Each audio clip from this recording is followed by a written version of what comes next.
Basta kay Sir Rojan, ibang klase. Let's go! Okay, welcome muli sa ating klase. Sa video na to, pag-uusapan natin ng Article 1187. Dito sa article na to, dinidiscuss ang Principle of Retroactivity. Ano nga ba ibig sabihin nito at anong klaseng condition nag-a-apply ang Principle of Retroactivity? Ready ka na? Sige, start tayo. Let's go! Ayan, sige, basahin muna natin. Article 1187. The effects of a conditional obligation to give, once the condition has fulfilled, shall retroact to the day of the constitution of the obligation.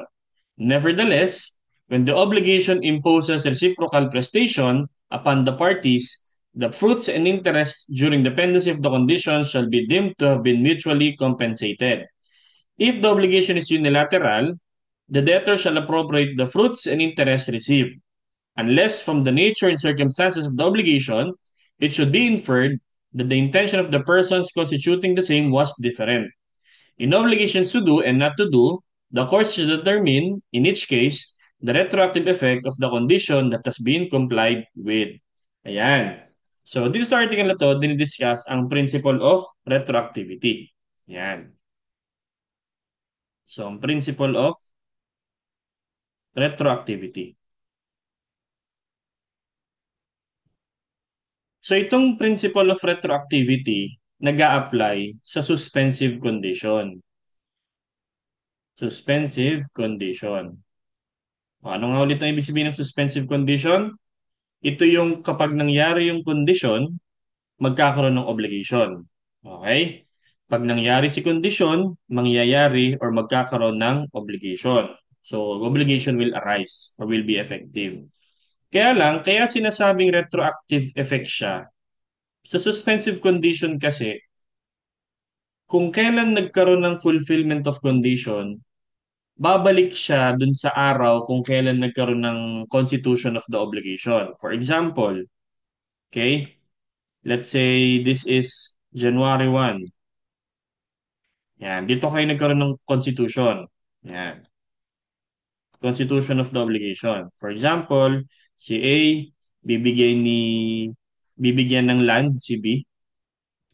Sabi, B, bigyan kita ng lupa ako, marami akong lupa, no? Sa paso. Hindi, joke lang.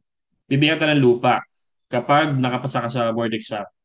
Okay? Pag naipasa mo yung CPA board exam. Okay? So ngayon, May, let's say May 31, dito ka nakapasa. Yan. So dito na fulfill si condition. Yan, fulfilled. Condition has been fulfilled. Nakapasa na si B. Isa na siyang CPA. Yan. So again, isa itong suspensive condition, ha? Yan, suspensive yan. Suspensive condition. Yan. Ngayon, pag sinabi nating retroactive effect, kahit na nangyari yung condition nung May 31, ang effect ng retroactivity is as if parang si B ang may-ari nung land simula January 1. Okay? So the effect of the obligation shall retroact to the day of the constitution of the obligation. That's what's being said in the first sentence of 1187. Once the condition has fulfilled, it shall retroact to the day of the constitution of the obligation. Therefore, kailan talaga naging owner si B ng lupa ni A? Hindi May 31, kundi January 1. So yung epekto ng kondisyon is babalikan niya yung araw kung kailan nagkaroon ng obligation or constitution of the obligation si A kay B. Okay? So yun yung effect ng obligation to give. Okay? So this is obligation to give. Yan. Yun yung first sentence. Ibig sabihin, kahit na naipamigay na or dinonate na ni B yung lupa, bago pa siya nakapasa ng CPA, valid yung donation na yon kasi basta maging CPA siya, siya pa rin ang may-ari ng lupa noong January 1. So again, halimbawa, let's say pagdating dito, April 1, dinonate ni B yung lupa kay C. Okay, so donated. Yan. Dinonate ni B yung lupa kay C. Hindi pa siya CPA. Ngayon, valid ba 'yon? Valid ba yung pagkaka-donate na 'yon? Pag nakapasa siya ng board exam noong May 31, edi valid 'yon. Okay? Kasi yung effect nung condition will retroact to the day of the constitution of the obligation. So parang lalabas, si B na talagang may-ari ng lupa January 1 pa lang. Hindi May 31, kundi January 1. O paano pag hindi pa nakakapasa si si B? Okay? O ibang usapan na 'yon. Sa ibang lecture natin pag-uusapan 'yan. Okay? So sinasabi natin dito, dahil sa nangyaring kondisyon, lalabas na si B ang may-ari ng lupa noong January 1 kung kailan nagkaroon ng constitution ng obligation. Okay? Kaya lang, yung effect ng retroactivity, hindi laging nag apply sa lahat ng pagkakataon. So, saan hindi nag apply? Yan. So, the retroactivity does not apply. Yung effect ng retroactivity does not apply to fruits and interests. Yan. Okay? Sabi kasi dito sa ating second sentence, nevertheless, when the obligation imposes reciprocal prestation upon the parties, the fruits and interest during the pendency of the condition shall be deemed to have been mutually compensated. Ito ay kapag reciprocal obligation. Okay? Ang idea kasi dyan, nakinabang parehas yung parties habang hindi pa nangyayari yung kondisyon. Nakikinabang sila parehas sa fruits and interests habang pending pa yung condition. So that is reciprocal obligation. Pag sinabi reciprocal obligation, um, parehas ng parties merong obligation sa isa't isa. Okay? Yan. So again, sa reciprocal obligation, yung fruits and interest na nare-receive during dependency of the condition shall be deemed to have been mutually compensated. So hindi sila required i-deliver for convenience. Okay? Halimbawa, si A nangakong ibebenta yung lupa kay B o hindi ibibigay Iba yung example natin kanina, ibibigay yung kanina. Ngayon naman, ibebenta. Sell land. Yan. Halimbawa, pinangako ni A na ibebenta niya yung lupa niya kay B, tapos si B, babayaran niya ng, let's say, 1 million, 1M. Yan. Sabi ni A, B, pag nakapasa ka ng board exam, ng CPA board exam, okay, May 2025, bebenta ko yung lupa ko sa iyo, bayaran mo ng 1 million. O reciprocal obligation niya. Kasi si A, may obligation na ibenta yung lupa, si B may obligation na bayaran yung lupa for 1 million kapag nakapasa sila, pag nakapasa siya. Okay? So reciprocal yan. Ngayon, nangyari itong constitution noong January 1. Tapos yung board exam, let's say May 31. Yan, May 31. Okay? So, kapag yung lupa namumunga or tumutubo ng kung anumang mga prutas, may mga puno, tumubo ng prutas, habang pending pa yung kondisyon, hindi required ibigay ni A yun kay B. Ganon din naman si B, hindi pwedeng maningil ng interest si A kay B. Okay? Halimbawa, sabi ni A, Uy, B, may interest na yung 1 million kasi 5 months na yung nakaraan. Hindi pwedeng ganon. Okay? Nakinabang si A doon sa mga prutas ng lupa niya habang hindi pa binibigay kay B. Nakinabang si B doon sa value ng 1 million na walang interest. So therefore, hindi mag apply yung retroactivity na kahit nakapasa si B sa board exam, hindi niya pwedeng hilingin kay A yung mga tumubong prutas doon sa lupa ni A. Kahit na sabihin niyang ako nang may-ari na noong January 1 kasi retroactive effect, hindi. Nag-a-apply lang yon doon sa land but not the fruits and interests. Okay? So yun yung ibig sabihin natin doon, ano? Kasi nag-offset na sila. Okay? Ibig sabihin nun, offset na. Yan. Okay?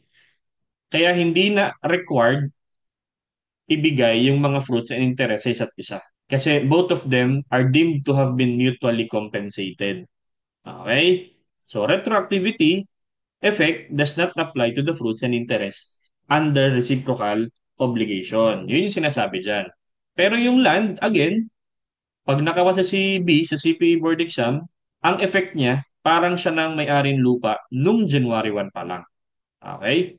So si B, siya nang may-ari ng lupa nung January 1. Okay? Yan. Yun yung sinasabi natin dyan. Basta yung fruits and interest, hindi siya kasama. Okay? Kasi mutually compensated sila. Paano naman kapag unilateral? Okay? Pag unilateral obligation, okay, ibig sabihin ng unilateral, isa lang ang may obligation. Okay? Halimbawa, yung sinabi ko kanina, si A nangakong ibibigay yung lupa niya kay B. Ayan, unilateral yan. Kasi si B walang gagawin. Wala siyang ibibigay. So sabi dito, if the obligation is unilateral, the debtor shall appropriate the fruits and interest received unless from the nature of the circumstance of the obligation, it should be inferred that the intentions of the persons constituting the same was different. So hindi rin nag-a-apply yung fruits and interest, yung retroactivity niya sa mga unilateral obligation. Okay? Ayan. Ano ibig sabihin nun? Pag unilateral ng obligation, si debtor ay pwede niyang i-keep yung mga fruits and interest unless may intention siya talagang ibigay. So, ang general rule, pag unilateral obligation, okay, the general rule is that the debtor keeps the fruits and interests, okay, exception, may intention. May intention. Okay? Halimbawa, gamitin natin yung example ulit kanina. Si A, nangakong ibibigay niya yung lupa kay B. Ayan. Ibibigay, hindi na ibebenta. Okay? Kapag nakapasa siya ng board exam. So, pag nakapasa si B ng board exam, required na ngayong ibigay ni A yung lupa kay B. Pero yung mga fruits, kung kailan hindi pa siya pasado ng board exam, kay debtor yun or kay A yun, unless napagkasunduan ng parties. Okay? Yan. So again, lagay natin dito unilateral obligation. Bawa si A nangakong ibibigay yung land. Yan, give land on Christmas Day. Give land. Hindi, joke lang. Bawa si A, bibigay niya yung lupa niya kay B. So January 1 nangyari to. Pag nakapasa siya ng May 31 sa board exam ng CPA. So pag na-meet niya yung condition, na-fulfill yung condition, okay, babalik siya dun sa araw kung kailan siya nang nagkasundo dahil siya nang may-ari nun, January 1. Ngayon, yung fruits, hindi agad-agad yun kasama automatic. Okay? Unless nagkasundo sila na kasama yun sa ibibigay. Okay? So, not automatic unless agreed. Yan. May intention na ibigay talaga. Okay? So, yun yung sinasabi natin sa unilateral obligation. Sa reciprocal, again, na-offset kasi yung yung benefit na na-receive nila sa fruits and interest. So hindi kailangang ibigay kasi pareha sila nakinabang. So na-offset na siya. Pero sa unilateral, kay debtor muna yun unless nagkasundo sila na ibibigay din kay creditor. Yan. Kasi ang unilateral obligation are usually gratuitous. So yun ang principle of retroactivity nag-a-apply doon sa mismong prestation but not the fruits and interest under reciprocal and the unilateral obligation. So, this is again applicable sa suspensive condition. And then last, kasi pinag-uusapan natin to give. What about to do?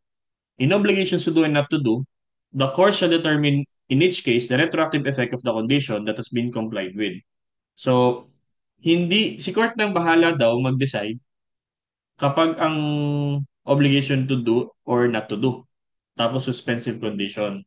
Okay? Kung babalik ba yun sa araw kung kailan nagkaroon ng constitution ng obligation. Okay, so yun yung Article 1187.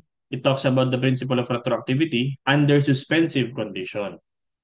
Kung kailan siya nag apply at kung kailan hindi siya nag apply. So, I hope meron akong naibigay sa inyong bagong learning, no? Na magagamit ninyo sa inyong mga klase. And kung medyo hindi mo na intindihan sa una, ulitin mo yung lecture natin at sigurado ko may intindihan mo rin yan. So, hanggang dito na lang muna tayo. Like kong sinasabi sa inyo, mag-aral kayo mabuti, mag-ingat palagi at laging tatandaan, ibang klase ka. Bye-bye!